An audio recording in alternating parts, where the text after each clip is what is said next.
네, 안녕하십니까. 금요일 저녁 여러분의 건강을 책임지는 건강 스페셜의 정명진입니다. 안녕하세요. 빅날입니다.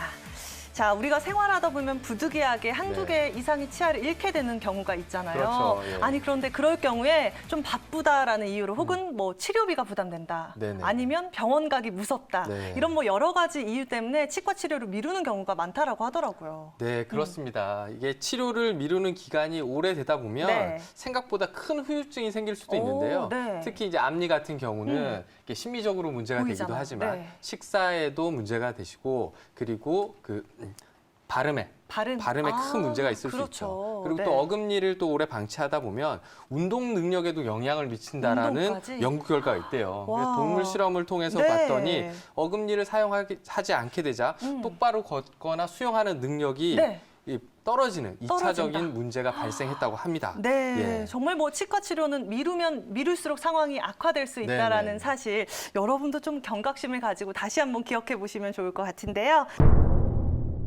이렇게 치료를 서둘러야 한다는 사실을 잘 알고 있지만 네. 치과가 두려워서 두려워서. 또 차일피일 미루게 되는 분들이 의외로 많으시잖아요. 네, 뭐 그런 사람 바로 원장님 옆에 있거든요. 치과 가는 것조차 무섭기 때문에 네. 뭐 치과 공포증이라는 말도 있듯이 제가 딱 거기에 해당되거든요. 정말 뭐 이런 분들을 위한 또 치료 방법이 있다라고 하더라고요. 그럼요, 네, 그럼요. 우리 있죠. 시청자 네. 여러분들도 귀가 솔깃해지는 정보 어떤 정보일지 궁금해하실 것 같은데요. 자, 두 번째 주제 함께해 주실 원장님 먼저 화면으로 만나보시죠.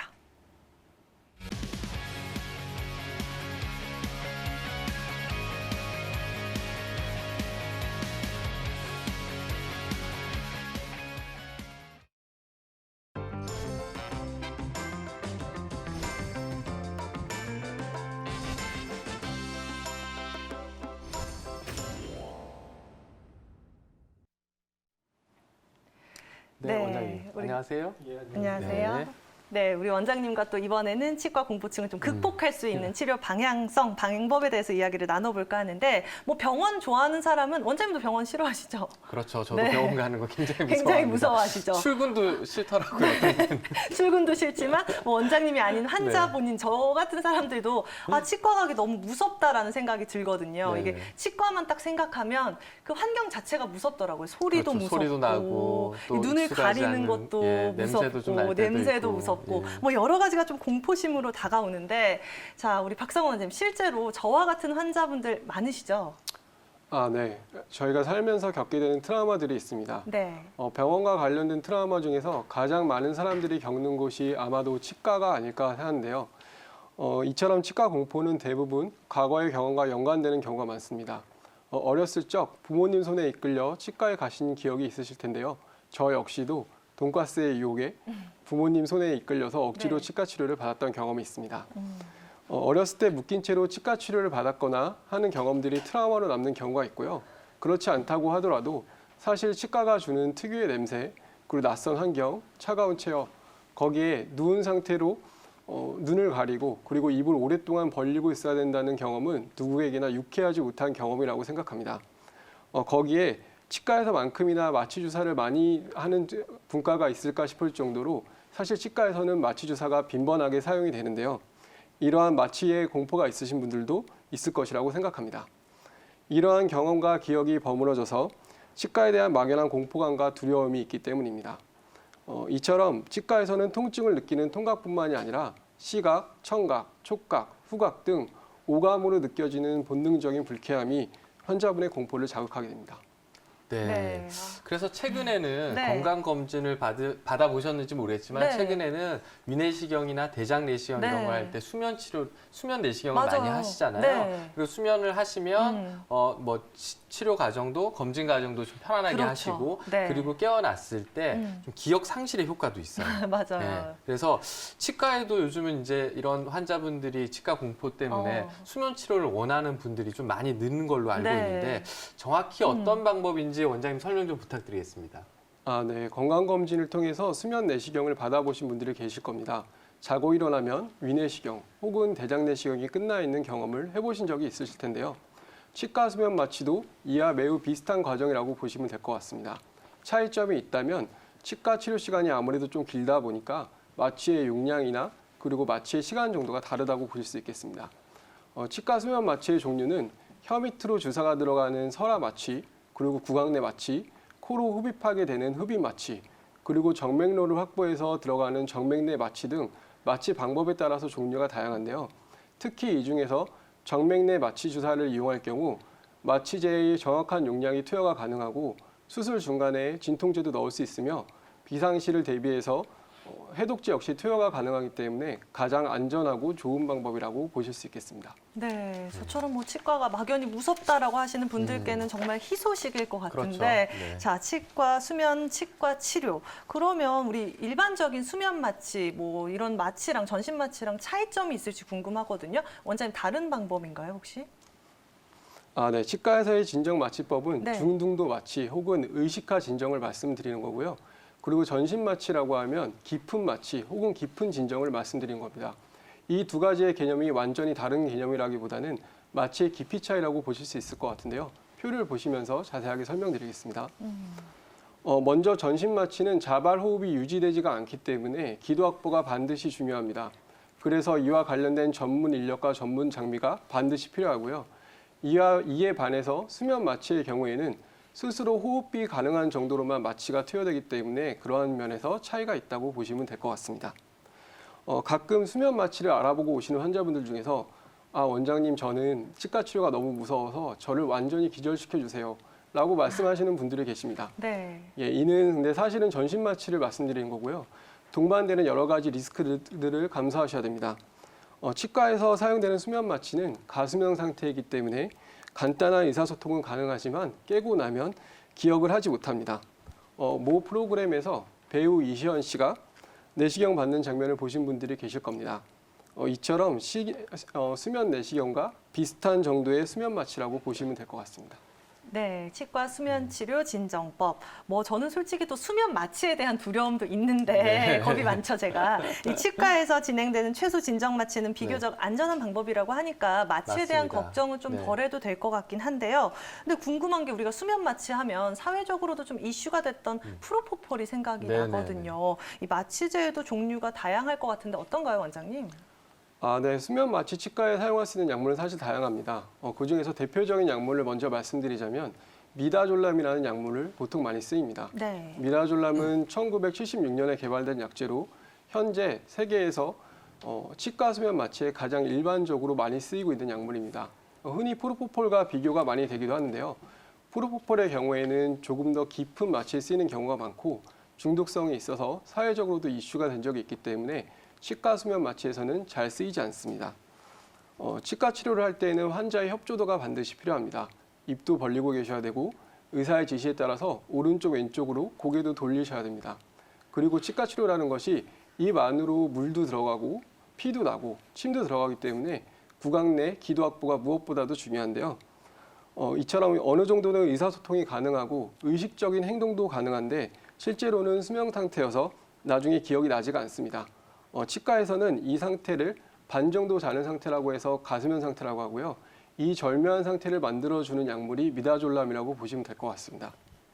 게다가 미다졸람은 프로포폴과는 달리 기량제, 즉 해독제인 플루마제린이 있다는 점 역시 미다졸람의 안정성을 말해주는 부분이라고 생각하고요. 또한 프로포폴과 달리 미다졸람에 의한 사망사고는 아직 다 한 건도 발생하지 않았다는 점 역시 미다졸람의 안정성을 말해주는 부분이라고 생각합니다. 네.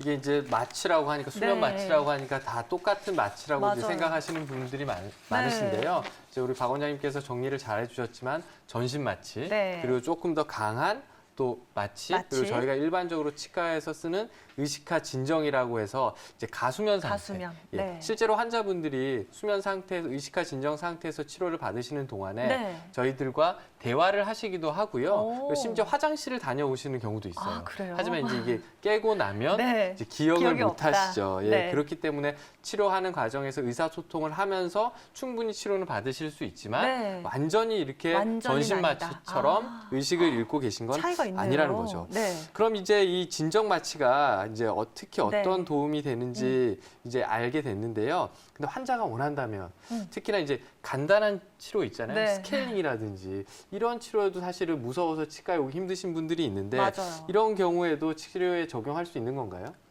네. 치과 치료 전반에 전부 다 사용이 가능하다고 보시면 될 것 같습니다. 네.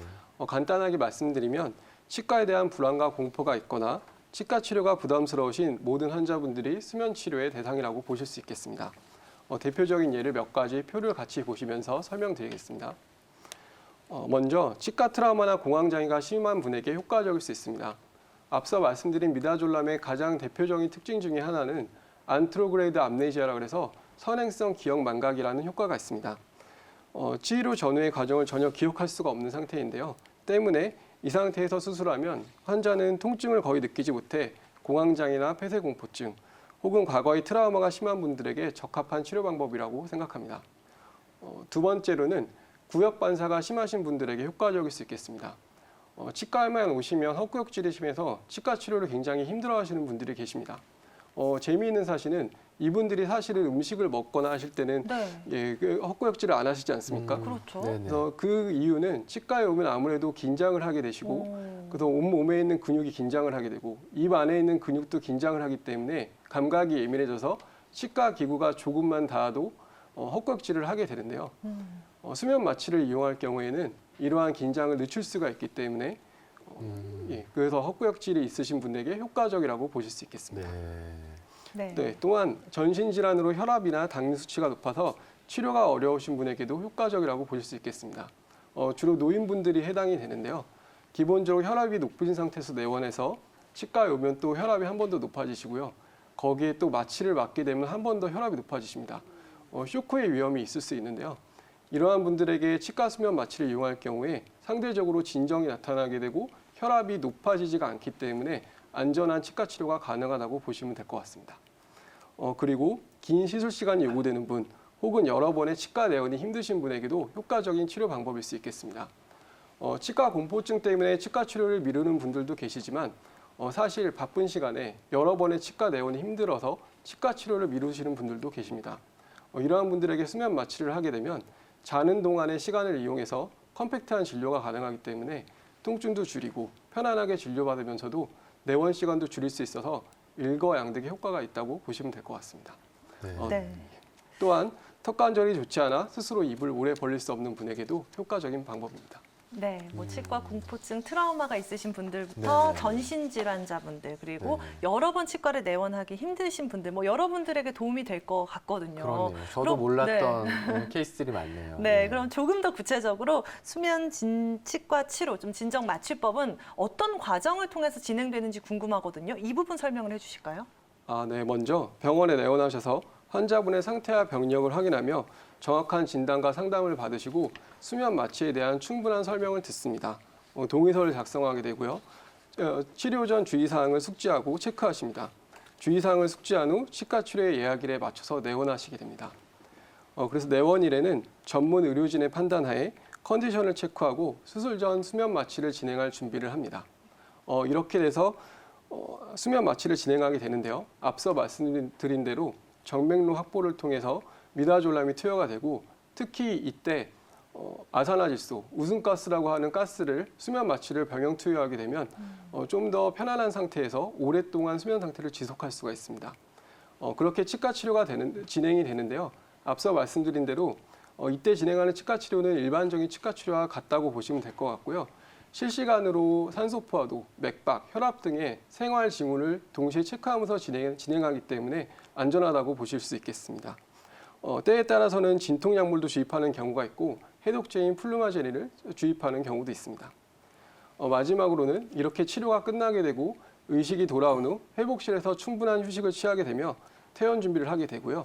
그리고 의료진이 컨디션을 체크하고 확인한 후 퇴원하게 됩니다. 네, 네. 아주 과정이 네. 또 철저하고 이렇게 맞아요. 단계 잘 나눠져 있는 것 네. 같은데요. 지금까지 저희가 이제 수면 치료가 어떤 치료인지 그리고 어떻게 진행되는지에 네. 대해서 설명을 잘 들었는데 그렇다면 실제로 수면 치료를 진행한 환자분의 사례를 한번 볼 수 있을까요? 네. 아주 네. 많은 케이스들이 준비되어 있는데요. 네. 대표적인 사례 몇 가지만 보시겠습니다.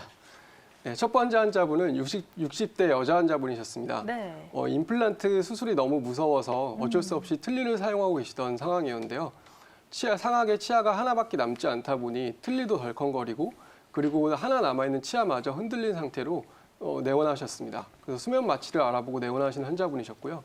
그래서 이 환자분 같은 경우는 컴퓨터 시뮬레이션을 통해서 가이드 수술을 기획을 하였고 수면 마취를 한 번 해서 임플란트 식립을 진행하게 되었습니다.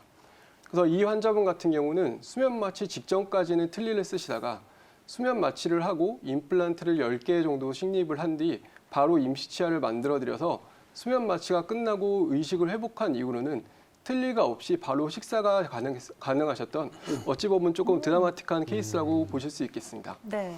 어찌 보면 지금까지 평생 받았던 치과 치료보다 훨씬 크고 힘든 수술을 받았지만 치과 공포증도 좀 극복할 수가 있고 통증도 줄어들어서 환자분께서 크게 만족하셨던 기억이 있습니다.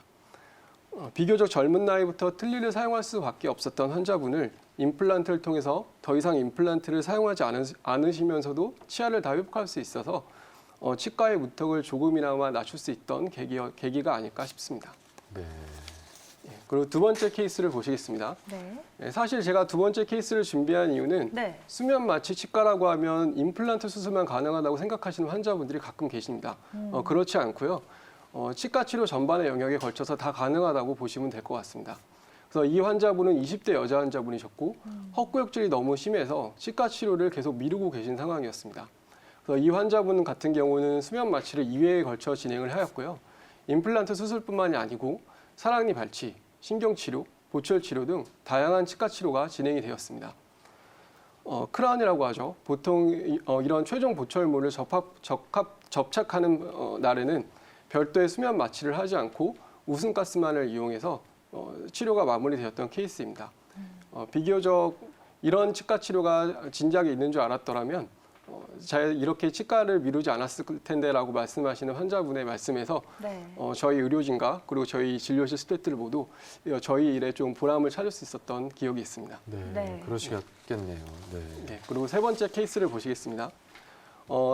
사진을 보시면 왼쪽의 상태를 보시면 환자분의 나이를 가늠하기 힘들 정도로 치아가 많이 망가진 모습을 보실 수 있으실 텐데요. 이 환자분 같은 경우는 40대 남자 환자분이셨습니다. 공황장애가 심해서 치과 치료를 제대로 받지 못하는 상황이었고요. 너무 무서워서 체액과 체어에 제대로 앉지 못하는 상황이었습니다. 그래서 이 환자분의 상태를 보시면 어금니 기능이 상실돼서 제대로 씹을 수가 없고 어금니가 없다 보니까 앞니로 씹게 돼서 앞니마저 많이 닳고 망가져 있는 상태셨는데요. 이러한 경우에는 교합 회복 및 전압 보철이 필요한 케이스라고 보시면 될 것 같습니다. 이 환자 케이스 같은 경우에는 3회에 걸쳐서 수면 마취가 진행이 되었고요. 임플란트, 전압 신경치료 및 보철 치료가 진행이 되었습니다. 후반부 치료 같은 경우에는 환자분이 수면 마취를 통해서 치과 공포증을 조금 극복하셔서 별도의 수면 마취를 하지 않고도 치과 치료가 가능하셨고요. 특히 마지막 날에 환자분께서 이제는 치킨도 드실 수가 있고 그리고 이제는 공포증도 많이 사라졌고 그리고 무엇보다도 웃으시거나 말씀하실 때 치아가 다 회복되어서 자신감이 생겼다고 하시는 장면이 기억에 많이 남습니다. 네. 네. 우리가 일반적으로 이제 수면 치과 치료를 생각하면 네. 그 처음에 보여주셨던 케이스처럼 네. 한 번에 여러 뭐 개의 큰 치료를 수술. 동시에 네. 해야 되는 그래서 길게 특히 입을 오래 벌리고 네. 계셔야 되고 긴 시간이 소요되는 치료에만 적용되는 줄 알았는데요. 네. 이게 보여주신 케이스에 맞아요. 보면 이게 구토 반사가 심하신 분들 그리고 특히 이제 공황장애라든지 공황장애. 다른 이유 때문에 치과 치료도 받기 힘드신 분들이 네. 이 수면 치료를 맞아요. 통해서 이렇게 쉽게 이렇게 치료받는 걸 보니까 저도 좀 놀랍네요. 네, 예. 우리 원장님께서 굉장히 다양한 사례를 소개해 주셨는데 그렇다면 원장님, 우리 수면 치료를 받으려고 예정이 돼 있다면 혹시 그 전에 조심해야 한다던가 좀 고려해야 될 사항들이 따로 있을까요? 예, 몇 가지 조심해야 될 사항들이 있는데요. 네. 네. 가장 먼저 중요한 절대로 하시면 안 되는 것부터 설명드리겠습니다. 네. 자가 운전은 절대로 하시면 안 되겠고요. 그 이유는 수면 마취에서 깬 이후에 환자분이 느끼시기에는 의식에서 완전히 돌아온 것 같으시더라도 네. 실제로는 의식에서 돌아오지 않은 경우들이 있습니다. 그래서 굉장히 위험한 상황이라고 볼 수 있겠는데요. 이러한 위험성 때문에 절대로 운전을 하시면 안 됩니다. 두 번째로는 수술 중 발생할 수 있는 미연의 사고를 방지하기 위해서 6시간 정도는 반드시 물이나 음식을 금식하셔야 되겠습니다.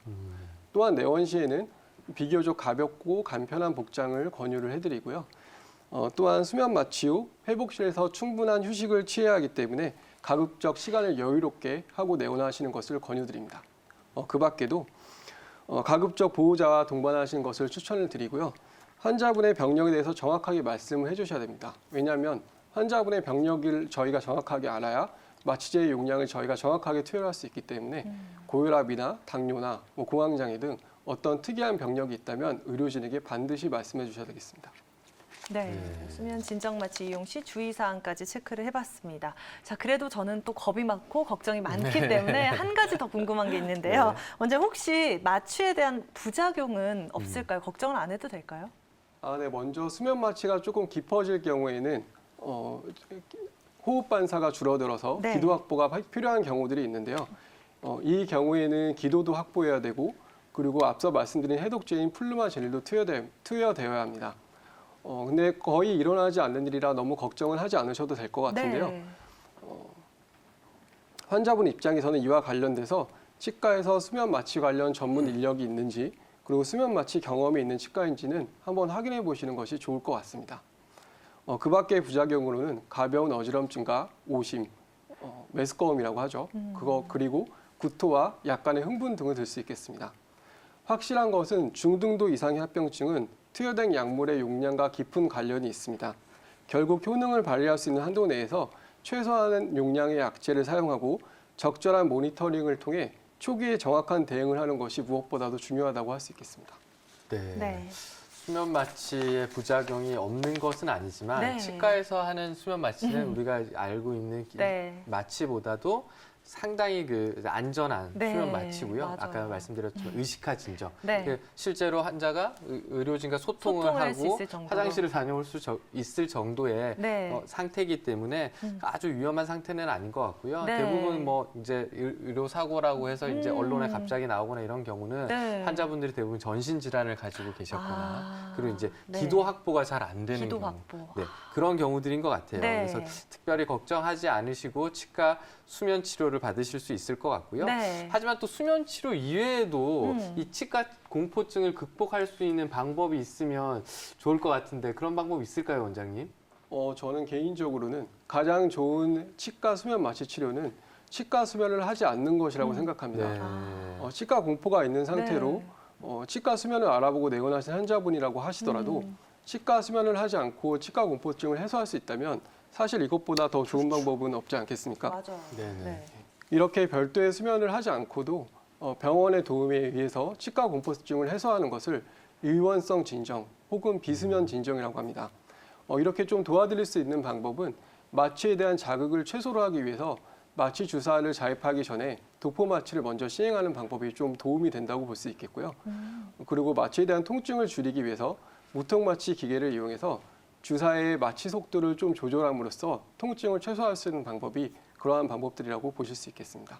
네. 네. 이렇게 이제 수면 치료가 아니라도 네. 이제 이 치과 공포증을 극복할 수 있는 방법을 또 설명해 주셨는데요. 네. 사실 이제 많은 이제 치과 원장님들이 네. 뭐 저도 마찬가지지만 환자분들이 가장 그 두려워하시는 게 네. 이 공포. 공포. 치과를 왔을 맞아요. 때 이 진짜 손을 꼭 쥐고 오시거든요. 네. 땀을 뻘뻘 흘리면서 이제 그때 이제 그런 것들을 완화시켜 드리기 네. 위해서 어쨌든 편안한 분위기를 유도해 드리려고 말씀을 드리기는 하는데 네. 일단 환자분들도 마음을 좀 맞아요. 편안하게 네. 하고 오셔야 돼요. 이게 네. 벌써 긴장하고 긴장을 오시면 하고 가니까 저희가 원장님들 뭘 말씀이 해도 들리지가 않아요. 그죠? 네. 저희가 뭘 해도 네. 긴장이 좀 풀기 좀 맞아요. 어렵거든요. 네. 예. 우리가 저 오프닝에서도 이제 언급드렸지만 네. 이런 치료들이 이런 마음의 준비도 있어야 되고 하지만 결국은 미루시면 안 됩니다. 가장 중요한 미루면 건. 예, 네. 호미로 막을 걸 가래로 막는다는 옛말이 있잖아요. 네. 이렇게 되는데 치과가 두려워서 그 치과 치료를 미루고 계신 분들에게 원장님께서 당부드리고 싶은 말씀이라든지 권할 수 있는 드리고 싶은 조언이 있으면 한 말씀 부탁드리겠습니다. 네. 성공적인 치과 치료를 위해서는 치료 방법을 결정하는 것도 중요하지만 적정 치료 시기를 놓치지 않는 것이 무엇보다도 중요하다고 생각합니다. 골든타임이라고 하는데요. 치과 치료에도 이러한 골든타임이 존재합니다. 시기를 놓쳐서 치아가 많이 상하거나 치아가 많이 썩어서 치아를 발치하게 되면 이거보다 더 아쉬운 일이 있을까요? 어렸을 때 치과에 대한 공포, 주사에 대한 공포, 치과 공포, 공황장애 등 치과 치료에 대해 심리적인 장벽이 분명히 존재합니다. 저 역시 정기적으로 치과 치료를 받곤 하는데 저 역시 주사 전에 몸을 좀 움찔움찔하게 되는 것들이 사실입니다. 이러한 심리적인 장벽을 극복하고 적정 시기에 치과 치료를 편안하게 받을 수 있는 방법이 수면 마취 치과라고 생각해서 수면 마취 시스템을 치과에 도입하게 되었습니다. 치과 치료라는 것이 적정 치료 시기를 놓치면 시간과 비용이 매우 커져버리는 경우들이 많습니다. 오복 중의 하나인 치아 건강을 유지하기 위해 수면 내시경 검사를 할 때처럼 편안하게 주무시면서 치과 치료를 받을 수 있는 안전한 수면 마취 치과 치료 방법이 있으니 더 이상 피하지 마시고 치과를 방문하시길 권유드립니다. 네. 네. 아, 좋은 말씀 해주셨는데요. 네. 원장님께서 이 치과 치료가 좀 무서워서 네. 이런 또 수면 치료를 또 적극적으로 하셨다고 말씀해 주셨는데 맞아요. 네. 혹시 또 원장님께서만 가지고 계신 이 입안을 건강하게 하기 위한 팁이 있을까요? 꿀팁이 있으면 한번 전수 한번 부탁드리겠습니다. 사실 어떤 팁이 있다기보다는 네. 가장 당연한 말이 가장 기본적이고 가장 중요할 수 있다고 생각합니다. 네. 네. 그래서 치과가 무섭더라도 1년에 한 번 정도는 오셔서 구강 상태와 그리고 자신의 상태에 대해서 한 번쯤 검사를 받아보시는 것을 추천을 드립니다. 원장님께서도 그러한 뭐 정기적인 주기적인 관리를 계속해 오시는 거죠, 원장님 스스로도. 네, 저도 네. 무섭고요. 네. 저도 정기적인 관리를 어쩔 수 없이 하고 어쩔 있습니다. 수 없이 네. 원장님도 그럼요. 뭐 사람이시니까 저희 네. 환자랑 또 다르지는 않다라고 네, 말씀을 해주신 맞습니다. 만큼 좀 마음이 편안해지기는 하네요, 원장님. 네. 치과 치료라는 네. 것이 솔직히 모든 사람들한테 조금은 무섭다고 생각을 네. 합니다. 그래서 모든 경우에 수면 마취를 추천드리는 것은 아니지만 네. 그리고 공포증 때문에 치과 치료를 미루고 계시다면 오. 치과 수면 마취 치과는 분명히 도움이 될 수 있을 거라고 생각합니다. 네. 우리 원장님과 치과 공포증, 뭐 트라우마를 극복할 수 있는 방법에 대해서 이야기를 나눠봤습니다. 네. 원장님도 뭐 저처럼 공포했던 환자분들 많이 보셨으니까. 그럼요. 네. 그 저희 사랑니 발치했던 환자분 중에 네. 무서워서 남자친구 데려와서 손을 꼭 잡고 뽑은 친구도 있었어요. 아, 네. 치료 도중에 계속. 네네. 와. 저보다 더 심각하신 분들도 계시긴 한데 네. 그런 분들에게 도움이 될 수 있는 수면 치과 치료, 그래도 뭐 가장 좋은 수면 치과 치료는 수면 마취를 하지 않는 것이다라고 말씀을 네. 해주신 만큼 여러 가지 방법으로 치료를 할 수 있다라니까 여러분들에게 또 희소식이 될 수 있을 것 같고요. 치과 치료를 좀 미루면 미룰수록 치료 기간도 늘어나고 비용도 증가할 수 있다라고 맞습니다. 하니까 지금 원장님들 모든 원장님들께서 강조해 주신 대로 정기적인 치과 검진 이 부분 다시 한번 체크해 보시면 도움이 되실 것 같습니다. 네, 이렇게 오늘도 저희 다양한 구강 건강을 지킬 수 있는 이야기 함께 보셨고요. 저희가 준비한 오늘 순서는 여기까지입니다. 오늘 시간 함께 해주신 여러분 고맙습니다. 감사합니다.